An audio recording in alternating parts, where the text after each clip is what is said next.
Regarde, on n'a qu'à dire la vérité. Hein. On était en Côte d'Ivoire et puis il y a eu le coup d'État contre M. Henri Konan Bédié.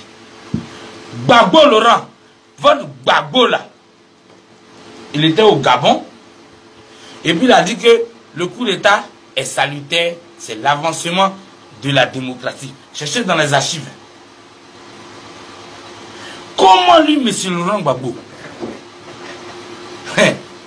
Laurent Gbagbo, moi je fais rien toi papa. Moi j'ai connu Krabé Nyagbouri.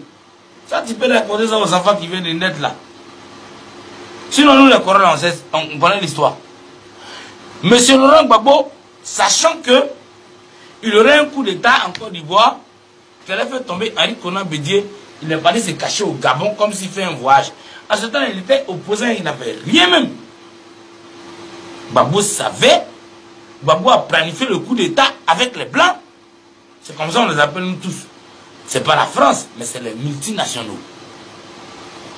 Gbagbo savait. Il était au Gabon quand Bédié a fait, et ils ont renversé Bédié au coup d'état. Et quand ils ont demandé à Laurent Gbagbo, qu'est-ce que tu penses de ce coup d'état? Le même jour là, Gbagbo pouvait dire que non. De toute façon, il nous a appelé pour sortir là. Non, moi, il m'a appelé, moi, il ne fait rien lui. De toute façon, il a appelé les gens sortir là. Il pouvait dire non. Les militaires ne doivent pas avoir le pouvoir. Il ne voit rien sortir. Il est au Gabon, il dit oui, c'est l'avancement de la démocratie. Gbagbo soutient un coup d'état. Celui de monsieur Henri Konan Bédié. Il ne voit rien. Au lieu de vous dire la vérité, Gbagbo c'est un faux depuis le début. Ça, clair. Deuxième reprise. Robert Gueye, avec les Bokayapi, ils ont pris le pouvoir ici. Ouattao là, les Ouattao, les chéris, ce que vous voyez là, c'est les éléments de Robert Gueye. Et il ne suffit pas la San Ouattara, hein. C'est depuis Robert Gueye, c'est eux qui ont fait le premier coup d'état. Et là, c'est IB qui les a fait, eux tous. On vient aux élections, Gueye a pris le pouvoir. Et on a souffert encore d'Ivoire ça là. Bokayapi, avec ces éléments, ils ont tué les gens, violé les gens. Vous savez, autant de Robert Gueye, avec PC Crise, les choses comme ça, vous connaissez. Un matin, on dit coup-feu. C'était le pays du coup-feu. Nous tous, on a assis. Robert Gueye, il dit, à partir de 18 personnes ne sort. C'était autant de PC Crise. Autant de Bokayapi. Vous vous rappelez très bien. Hey, hey, hey, hey, hey, hey. Si quelqu'un ouvre sa bouche.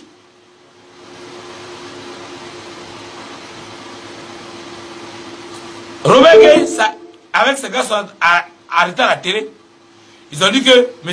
Alassane Dramane Ouattara n'est pas éligible pour se présenter. M. Henri Konan Bédié, représentant du PDC, n'est pas éligible pour se présenter. Les Ivoiriens, disons la vérité, hein. Le jour là, Gueye a fait coup de feu. Et puis ils ont annoncé ça à la télé, 20h. Journal de 20h sans ça regarder. Les archives sont là. Les archives sont là.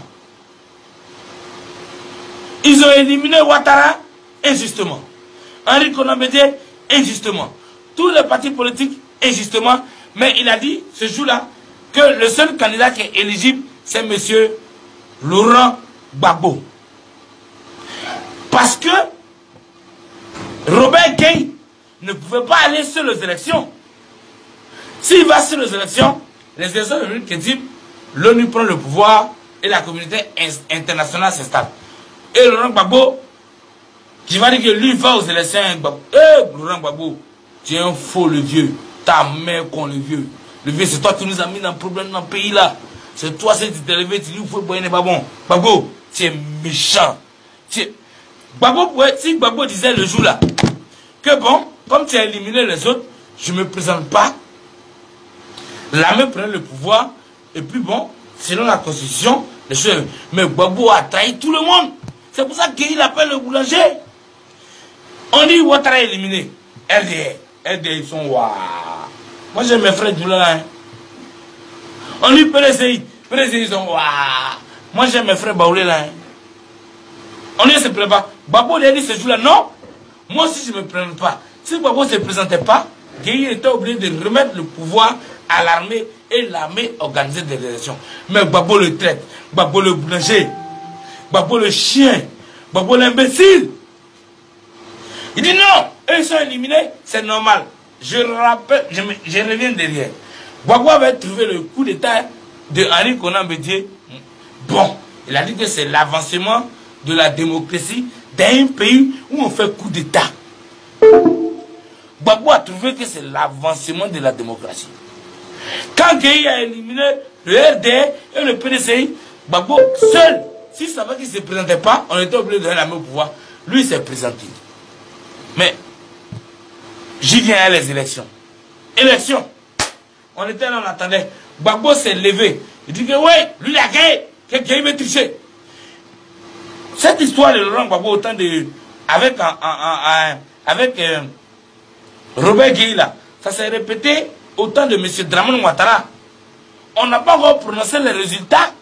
Et Gbagbo s'est levé encore. Le même coup qu'il a fait à Gueye, que lui est le président. 2 fois, le chien chie devant vous. Le chien ne change jamais sa manière de s'asseoir. Laurent Gbagbo, c'est le plus faux. Gbagbo, c'est lui qui fait que les Ivoiriens ne sont pas en paix. Gbagbo est méchant. Il est méchant comme Satan. Et il joue bien son rôle. Et il joue bien son rôle. Le jour où moi je dis que le vieux Ahmed Bakayoko est franc-maçon. Mais Ahmed Bakayoko, son grand frère c'est Laurent Gbagbo. Son arrière-grand-père c'est Robert Gueye.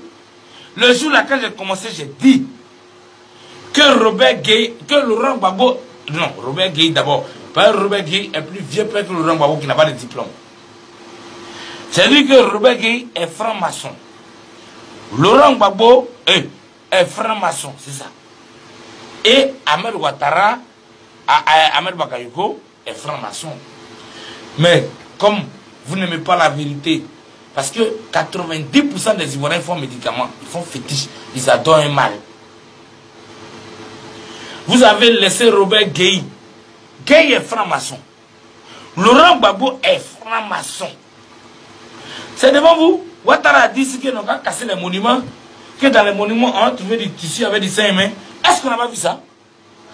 Pourquoi vous n'avez pas chargé Gbagbo? Pourquoi on n'a pas chargé Gbagbo? Vous êtes attaché à Ahmed? Les Ahmed Bakayoko là, c'est les Gbagbo là qui les ont mis dedans.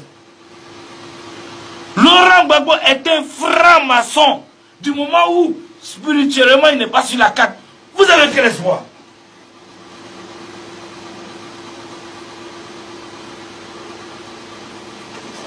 Monsieur Alassane Ouattara, ce n'est pas long. Je te demande quelque chose. Vous êtes tous des francs-maçons. Moi, je suis un templier. Garde rapproché de la Vierge Marie. C'est nos pouvoirs que vous utilisez. Mais il y a les autres que vous n'avez pas connus. Tu peux demander à Ahmed, il sait de quoi je parle. Tu sais le vieux. Hey, Bavad, libère Gbagbo, on va voir. On va voir si Gagnoua sera riche. On va voir si mon ami Emmanou aura du travail. Toi, Ouattara, le vieux, toi, ton nom là, c'est eux qui t'ont fait ta promotion. Ouattara n'est pas candidat. Ouattara n'est pas candidat. À force de t'interdire, ils t'ont rendu fort. On pensait que tu as beaucoup d'argent. Donc, lui, comme il a beaucoup d'argent, c'est pour ça ils sont très forts. Ne fais pas la promotion de M. Laurent Gbagbo, ton frère maçon. Si tu restes Gbagbo en prison, ça lui fait la pub. Gbagbo sort. Comme façon Simone est sortie. Regarde Simone. Elle est sortie là. Elle n'a même plus d'influence. Mais c'est Simone Gbagbo, hein. C'est celle-là qui réunit Djamana comme ça. Maintenant, on ne parle plus d'elle. Elle fait quoi? Simone est sortie. Pourquoi le peuple ne trempe pas? Ne donne pas nom à Gbagbo pour rien. De toute façon, il t'a donné nom là. Il faut être intelligent, le vieux. Libère Gbagbo, non? Tu dis, bon, moi, la Côte d'Ivoire, en tant que président de la République, M. Ouattara, c'est à toi que je parle. C'est à vous que je parle. C'est à toi que je parle. Faut dire, bon, toi tu enlèves la plainte de la Côte d'Ivoire à M. Alassane, à M. Laurent Gbagbo. Et puis Gbagbo sort. Tu lui donnes une maison, il n'a qu'à s'asseoir. Envoie. Gbagbo a fait quoi? C'est autant de Gbagbo, les petits filets roulent voiture ici, on appelle ça des fondations. Si Gbagbo sort, ton pouvoir et ce que tu fais là, les Ivoiriens vont mieux voir. On souffrait ici quand Gbagbo était là. Monsieur Dramon Ouattara, libère Laurent Gbagbo, non? Et puis on envoie. Le vieux, libère Gbagbo, non? Et puis on voit ce que Gbagbo a fait. On espère que quand Gbagbo a venu, Gagnoua sera comme le plateau. Sinon, il a été déjà président de ce pays. Hein? Regarde-moi l'imbécile. Un mal élu. Gbagbo n'a jamais été élu. Le vieux, Gbagbo n'a qu'à sortir. Et puis que la vie des Ivoiriens change. Nous, on réalise.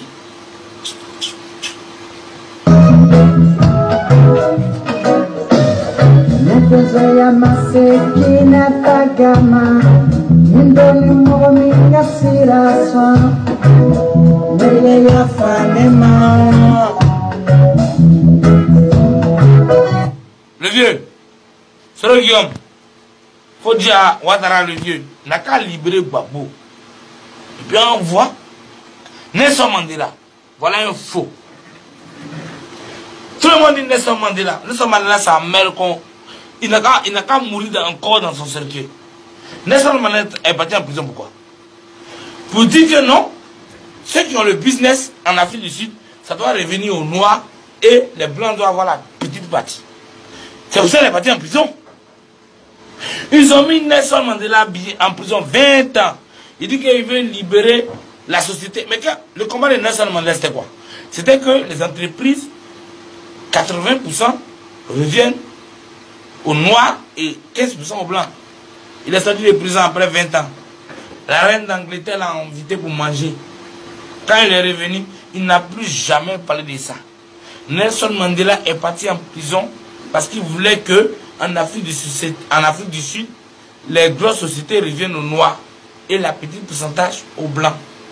C'est ça le but. C'est pour ça qu'il a fait 20 ans de prison. Mais quand il est sorti, il n'a plus parlé de ça. Ça ne m'intéresse plus. Jusqu'à là, les sociétés 90% appartiennent encore aux Blancs de l'Afrique du Sud. Et avec ça encore, les Africains du Sud frappent les Congolais. Ils chassent les gens. Ils font comme c'est eux qui sont parasites. Mais les Blancs avaient raison. Nelson Mandela, c'est un faux. Monsieur Ouattara, faut libérer le Gbagbo là. Quand il va venir au pays là, on voit de quoi il est capable. Gbagbo a fait quoi? Gbagbo peut faire quoi? Un professeur d'université, il y a beaucoup comme ça là-bas. Le vieux, tu le donnes non quand tu le mettais en prison. Libérez! Et puis on voit qui verra.